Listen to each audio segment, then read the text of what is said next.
অজুতে আমাদের যে সমস্ত ভুল ত্রুটিগুলো সচরাচর হয়ে থাকে সে বিষয়ে সামান্য কিছু কথা আর্জ করার ইরাদা রাখি। ওয়া মা তাওফীক ইল্লা বিল্লাহ। এই অজুর বিষয়ে আমাদের বেশ কিছু ত্রুটি, বেশ কিছু ভুল ভ্রান্তি হয়ে থাকে। অজুর যে ভুলগুলো হয়তো আপনিও করেন, আমরাও করছি প্রতিনিয়ত, কিন্তু জানি না। তো সেগুলো নিয়ে আমরা সংক্ষেপে আলোচনা করব।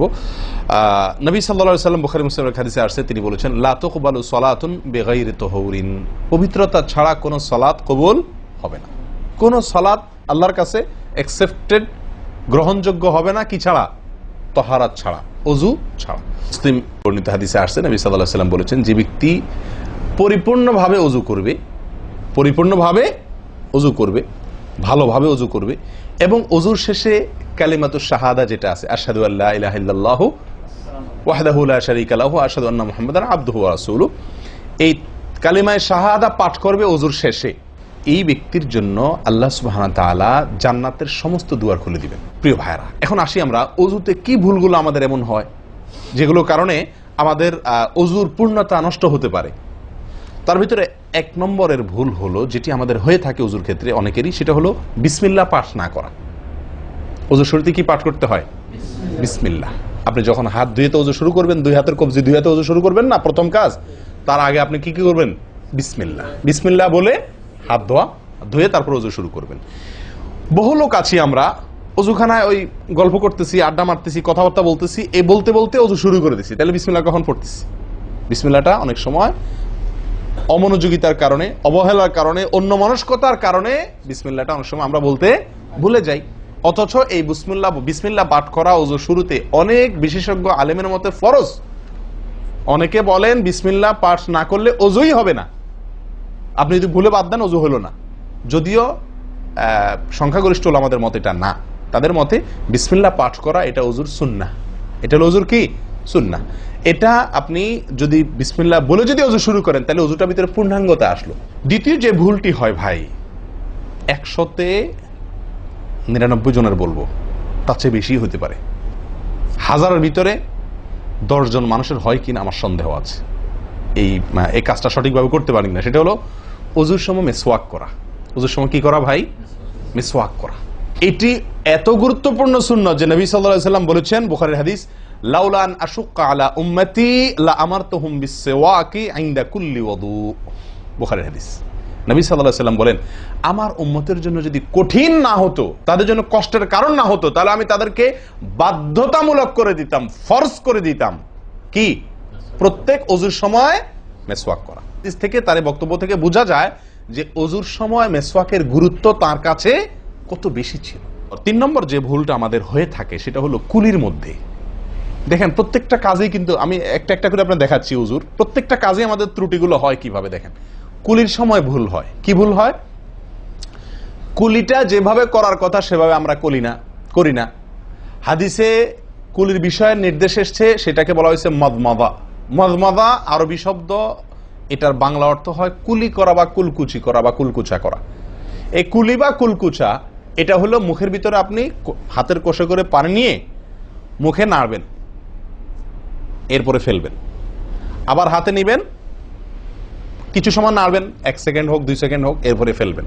এটা হলো কুলি বা কুলকুচা। আমরা বেশিরভাগ সময় এরকম করি আলহামদুলিল্লাহ। যখন ব্যস্ত থাকি, যখন হুলস্থুল থাকে, কোনো সময় কোনো কাজের তাড়া থাকে, তখন অনেক সময় আমরা কি করি? হয় কি না? হয় না? মুখে নিলাম আর ঢাললাম, মুখে নিলাম আর ঢাললাম। আমি জানি না আপনাদের হয় কিনা এরকম। আমি দেখছি এরকম অনেক সময় হয়। আপনারা একমত কিনা? নিলাম মানে ব্যস্ততার কারণে, হয়তো জামাত শেষ হয়ে যাচ্ছে বা অন্য কোনো কারণ আছে, অথবা দেরিতে আসছি, তো তখন মুখের ভিতর নেওয়াও আর ফেলাও, এতে কলি হবে না। নাম্বার 4, নাকে পানি দেওয়া। দেখেন, একটা একটা করে দেখেন, প্রত্যেকটাতে ত্রুটি আছে। আল্লাহুল মুস্তাআন। নাকে পানি দেওয়া। নাকে পানি দেওয়ার যে নির্দেশ আসছে হাদিসে, এটাকে বলা হয় ইস্তেনশাক। ইস্তেনশাক শব্দের মূল অর্থ হলো পানি টানা, নাকে পানি টানা। আমরা নাকে পানি টানি না, দেইও না। একটা হলো দেওয়া, একটা হলো ছিটানো, আর একটা হলো টানা। টানা হলো এ ক্লাসের অজুতে নাকে পানি টানবেন, বি ক্লাসের অজুতে নাকে পানি দিবেন, থার্ড ক্লাসের অজুতে নাকে পানি ছিটাবেন। আমি কি বুঝতে পারছি? তো তো আমরা বেশিরভাগ লোক থার্ড ক্লাসের উজু, সারা জীবন থার্ড ক্লাসের উজু করি। আপনি থার্ড ক্লাসের উজু করে আপনি জান্নাতে যাবেন? ফার্স্ট ক্লাসে থাইকেও তো যাইতে কঠিন হয়ে যায়। আপনি থার্ড ক্লাসের উজু করে কিভাবে আপনি সালাতের খুলবেন, তালা খুলবেন, কিভাবে আপনি জান্নাতে যাবেন? অতএব ভাই, এই নাকে পানি দেওয়ার বিষয়ে সাবধান থাকতে হবে। দেখুন, নিয়ম হলো আপনি হাতের কোষে পানি নিয়ে নাকে ধরলেন, নাকে ধরে হালকা কি করবেন? টান দিবেন, হালকা টান দিবেন, হালকা টান। কারণ একটু জোরে টান হয়ে গেলে সেটা কি হয়ে যাবে? নাকের তালু তো উঠবে, আপনার কষ্টের কারণ হবে। শরীয়ত আপনাকে কষ্ট দিতে চায় না, শরীয়ত আপনাকে কষ্ট দিতে চায় না। আল্লাহ সুবহানাহু ওয়া তাআলা চান না আমরা কোনো কষ্টে নিপতিত হই। অতএব আমি এমন জোরে টান দেবো না যে নাকের তালু তোড়ে, কিন্তু হালকা একটু টান দেবো যাতে করে অন্তত সামান্য একটু ভেতরে পানিটা যায়। নাকে পানি দেওয়ার উদ্দেশ্য আর কুলি করার উদ্দেশ্য এক। নাকে পানি দেওয়ার উদ্দেশ্য হলো নাকের ভেতরের যে ময়লাগুলা, ধারে কাছে যে ময়লাগুলো আছে, এগুলো যেন পরিষ্কার হয়ে যায়। আল্লাহর দরবারে দাঁড়াবো পরিচ্ছন্ন হয়ে, পবিত্র হয়ে। হ্যাঁ, এই জন্য নাকে পানি দেওয়ার নির্দেশ আছে। এখন আপনি যদি নাকে পানি কোষ নিয়ে ধরে একটু হালকা টান দেন, তাহলে ভিতরে কিছুটা পানি যাবে কি যাবে না? এটা আপনাকে করতে হবে। নাম্বার 2, এটা যদি আপনি করতে কষ্ট হয়, টান দিলে, আপনি আস্তে টান দিলেও উপরে উঠে যায়, তো দরকার নেই। তাহলে আপনি কি করেন? নাকে পানি দেন। নাকে পানি কিভাবে দিবেন? নাকটাকে অন্তত পানির মধ্যে কি করে রাখেন? চুবাই রাখেন, 1 সেকেন্ড চুবাই রাখেন। কিছু দূর পানি যাবে কিনা আমি কি বুঝাতে পারছি? আমরা অনেকে বিশেষ করে আমি দেখছি ওযু করার সময় নাকে পানি ছিটান। কিভাবে পানি ছিটান? ওই যে কষে করে পানি নিয়ে, লক্ষ্য করছেন আপনারা? এভাবে নিয়ে এরকম মারে পানিটা, এরকম মারলে সেটা কি হলো? ছিটানো হলো।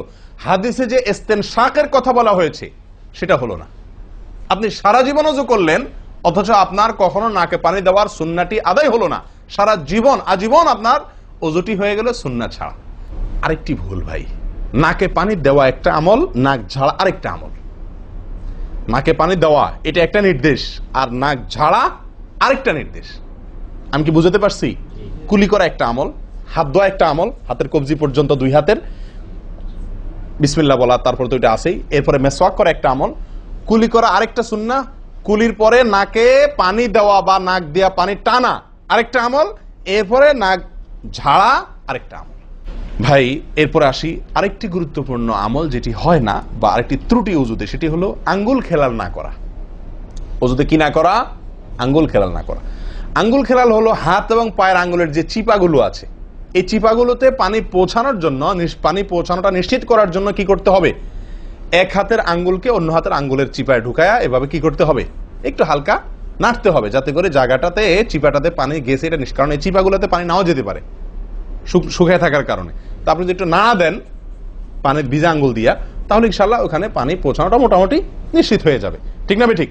পায়ের আঙ্গুল কিভাবে করবেন? পায়ের আঙ্গুল তো আর এক আঙ্গুল অন্য পায়ের আঙ্গুল ঢুকাতে পারবেন না।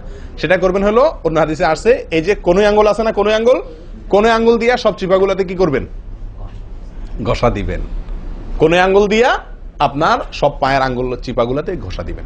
ভাই, আমরা কজনে করি এই খেলার আমলটা বলেন তো? পায়ের আঙ্গুল, কোন আঙ্গুল দিয়া পায়ের আঙ্গুলের চিপা খেলাল করা, হাতের আঙ্গুল খেলাল করা, কজনে করি আমরা বলেন? তাহলে এই ভুলগুলো আমাদের অহরহ হচ্ছে না ভাই? আমরা কি জান্নাতে যেতে চাই না? আমাদের সালাতটা সুন্দর হোক আমরা চাই না ভাই? আমাদের এই সালাত খুব পাওয়ারফুল হোক, শক্তিশালী সালাত হোক। এই সালাতের মাধ্যমে আমি অন্যায় থেকে বেঁচে থাকবো, এই সালাতের মাধ্যমে আমি জান্নাতে যাব, এই সালাত আমাকে খাঁটি মুসলিম বানাবে, এই সালাত আমাকে আল্লাহর কাছে প্রিয় বানাবে, এই সালাত কিয়ামতের দিন নূর হবে। আমরা চাই না ভাই? এগুলো যদি চাই তাহলে আমাকে ওযু সুন্দর করতে হবে, আর ওযু সুন্দর করতে গিয়ে এই ভুলগুলোর ব্যাপারে সাবধান হতে হবে। তাহলে আঙ্গুল খেলাল করা, পায়ের আঙ্গুল, হাতের আঙ্গুল আমরা করি না বললেই চলে ভাই। তো আজকে থেকে ইনশাআল্লাহ করব। তো ভাইয়ারা, ওযুর ক্ষেত্রে আরেকটি ভুল, এই যতগুলো ভুল বললাম এর ভিতরে বড় 2টি ভুল বলে ওযুর ভুলকে আমরা শেষের দিকে চলে আসছি। একটি বড় ভুল হলো শুকনা থেকে যাওয়া। কোনো জায়গা যদি আপনার অবহেলার কারণে শুকনা থেকে যায়, ওযুর অঙ্গগুলো যেগুলো ধুইতে হবে, তার কোনো অঙ্গ যদি শুকনা থেকে যায়, ওযু হবে? ওযু হবে না। এক ব্যক্তি ওযু করে আসছেন, নবী সাল্লাল্লাহু আলাইহি ওয়াসাল্লাম দেখেছেন তার ওযুর কোনো জায়গা শুকনা আছে, তিনি বললেন যাও আবার ওযু করো, তোমার ওযু হয় নাই। তিনি তাকে পুনরায় ওযু করাইছেন। কেন? তার ওযু সঠিকভাবে হয় না, শুকনা রয়ে গেছে। অনেক সময় দেখা যায় আমাদের অনেক ভাই ওযু করেন, ওযু করলে বেশ কিছু জায়গা, বিশেষ করে যে কোনই জায়গাটা, এই জায়গাটা দেখা যায় শুকনা থাকে। এই যে কানের লতির এই যে জায়গাটা, এখানে দেখা যায় একটু কি থাকে? শুকনা থাকে। কপালের দিকে দেখা যায় শুকনা থাকে। এই জায়গাগুলো অনেক সময় দেখা যায়, বহু লোককে দেখা যায় ওযু করে আসছে, এখানে শুকনা, এখানে শুকনা, পায়ের গোড়ালি, গিরা, এই জায়গাগুলোতে শুকনা। কারণ হলো ওই যে অবহেলা করে অজু করছে, কোন রকম অজু করছে, অজুটা যেভাবে করা দরকার সেভাবে করে নাই। ভাই এই জিনিসটা আপনার লক্ষ্য করা দরকার কি দরকার না? অজুই হবে না। এই যে ভুলগুলো বললাম এগুলা হলে আপনার অজু হয়ে যাবে, কাগজে কলমে অজু হয়ে যাবে। কিন্তু এখনকার যে ভুলটা বললাম, যদি শুকনা না থাইকা যা আল্লাহ মাফ করেন, তাহলে কাগজে কলমে অজু হবে না, কাগজে কলমেও কি হবে না? অজু হবে না। এত জঘন্য। সাবধান থাকার দরকার কি দরকার না?